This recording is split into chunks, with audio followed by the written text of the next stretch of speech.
the Academy of Motion Pictures, Arts and Sciences, the Oscars, has extended the Nigerian Official Selection Committee's deadline to select a movie to represent Nigeria by 1 week. The committee set up to select an indigenous movie over the last month has faced backlash and termed fraudulent by the director of the National Film and Video Censors Board, NFVCB, Adedayo Thomas, due to an internal crisis as they failed to submit any film for consideration after declining all submitted movies, including Kunle Afolayan's Anikulapo, Ebony Life's Elesin Oba, The King's Horseman, and Adebayo Tijani and Tope Adebayo's King of Thieves. Following the chaotic decision-making process of the committee, 2 committee members, culture and film journalist Shaibu Husseini and filmmaker Mildred Okwo, resigned amid baseless allegations of trying to induce votes made by the committee's chair, Chineze Aninye Abonyi, against Ebony Life's Mo Abudu. Okay, so I've been hearing about this story for quite some time, especially after Kunle Afolayan dropped Anikulapo, and then he was really, really upset that the movie got snubbed by the Oscars and wasn't selected for a nomination and all that. But do you think, well, in my own personal opinion, I feel that particular movie has actually been overrated. Like, it has been... Anikulapo? Yeah, it's... To me, I feel it's actually overrated. Have you seen the movie? I've seen the movie, though. So do you think it's below par, up to par, or over, like... No, see, when it comes to Kunle Afolayan's creativity, I always dope my heart for him.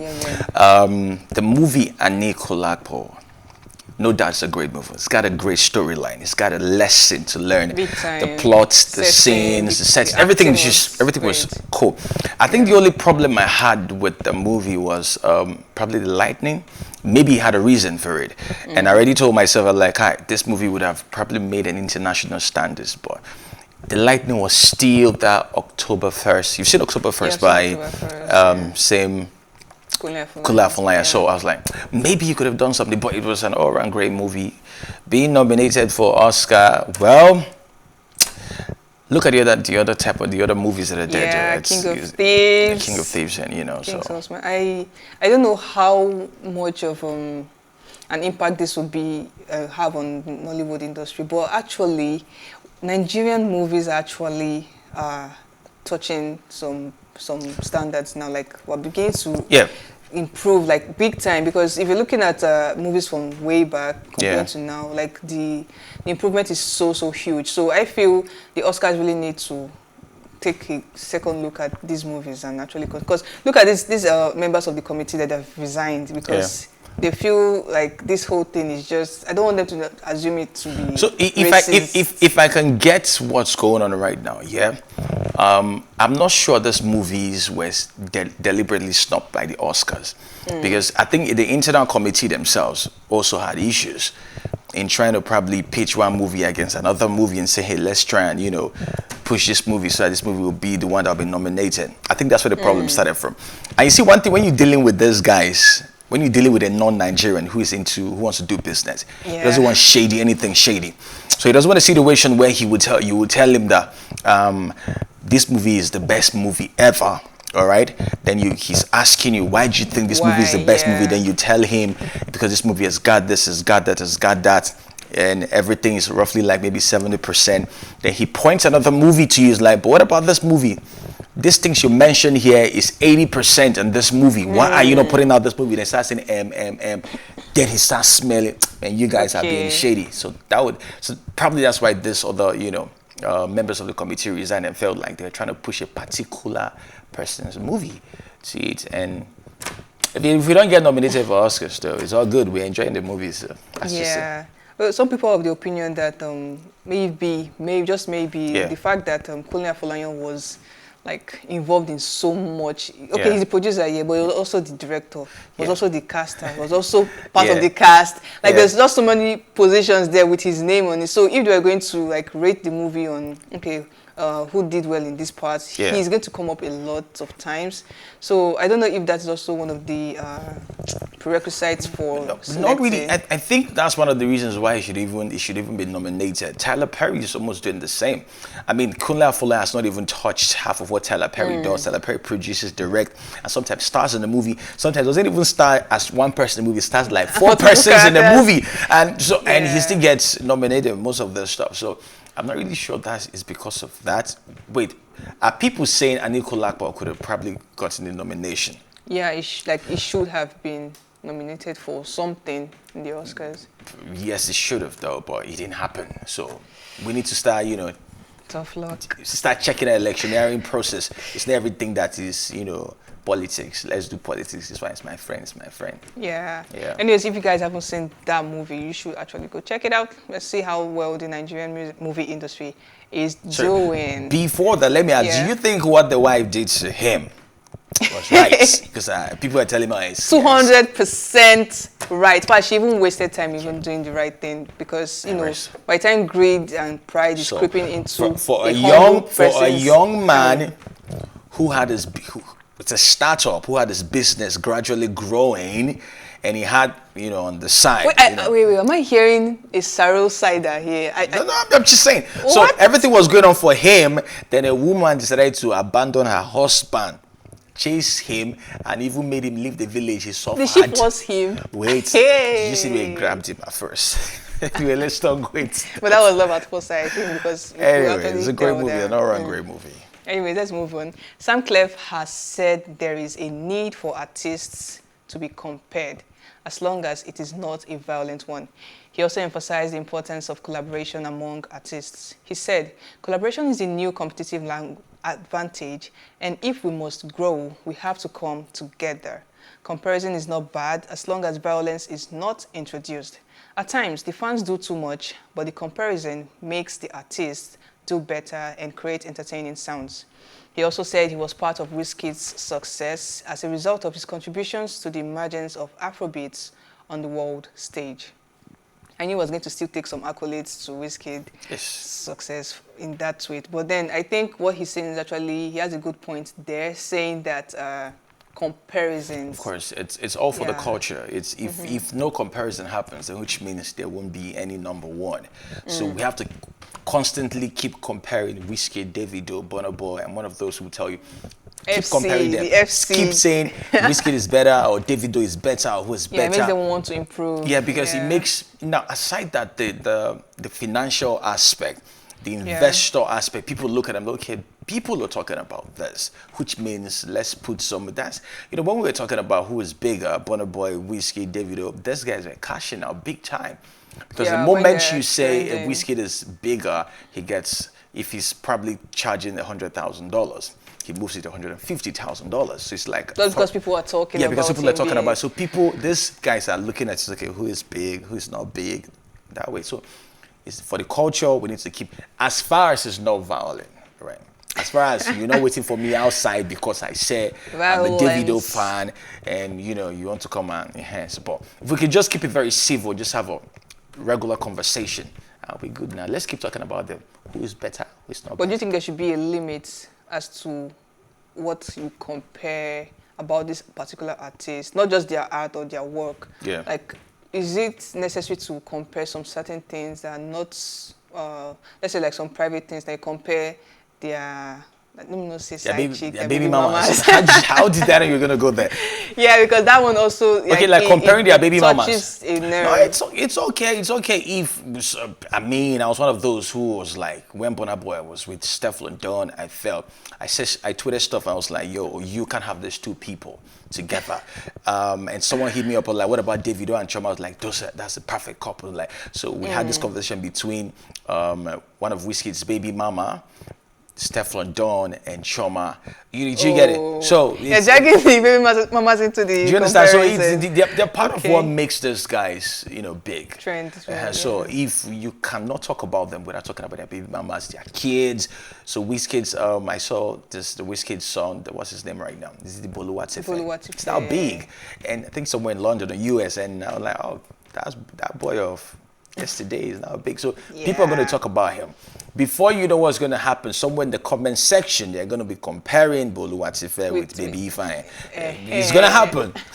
But in as much as they don't get violent about it, there's no toxicity, no negativity. I don't think Nigerians can do anything without being anything toxic. One thing I always on Twitter, right? Once you see a Twitter handle that has, for instance, your name is Tonya. If you see a Tonya 3456 at Tonya 3456 just know that's a troll account. Don't even bother going to that engage with that person. To just troll if people. You see Tonya underscore T45 or 126, forget it's a troll account. It's crazy, man. So this one's always been ones to spread the negativity. But then again, this thing that Sam Clef said is something that when you bring it, let's take it away from music now, bring it to a family setting. When parents compare their children, does it actually make them improve? Now, does it bring as much positivity as he's saying? Now, when it comes to family, it's a different ball game. Because when you do compare your kids, it depends on how you're comparing them, all right? It always is not. If there are ways you can compare, if you're telling your kids, wow, I love what you're doing. I see maybe Boluwatife doing this. You might want to learn from him a little bit so that you can actually art to your own and make it look. It's okay. But the typical African parent be like, are you not seeing your brother? Why are you always? Why so you always like this? Every time so that gets into trouble, you don't start any business and it didn't work for you. Go and learn from your brother. Now, what this does, it gives that first disrespects coming, especially if it's from the parents actually pitching the younger one over the elder one, or the elder one over the younger one. So that's disrespect, and that before you know, the friendship between these people starts breaking. They now seek solace from outside. They now start having, so they now want to be friends with the neighbors and tell the family story to that neighbor and say, can you imagine what my brother did? For it's a divided house. So you can't, I don't advise parents to compare kids, though, no matter what. And it actually kills self-esteem too.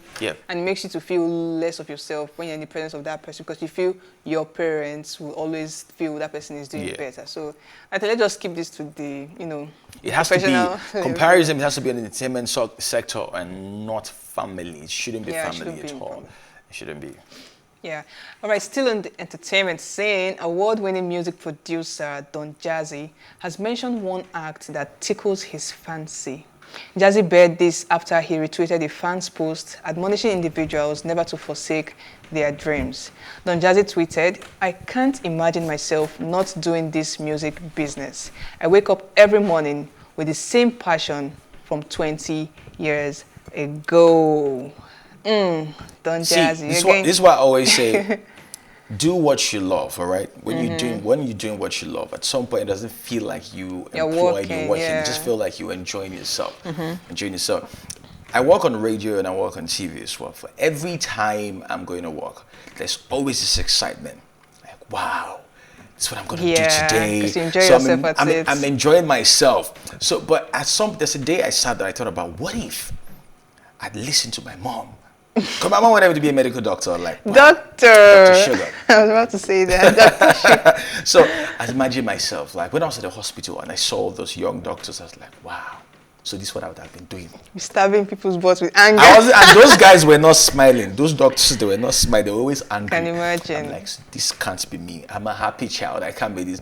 Then again, at some point, she wanted me to be a banker because she felt she wanted to have bank. Your mom is very ambitious. I'm telling you for your sake. She comes back home and she's like, this is my accounting office. This is bank manager. He's so tall like you. He's huge. I see you anytime. Like, this woman doesn't know you propose and I would this.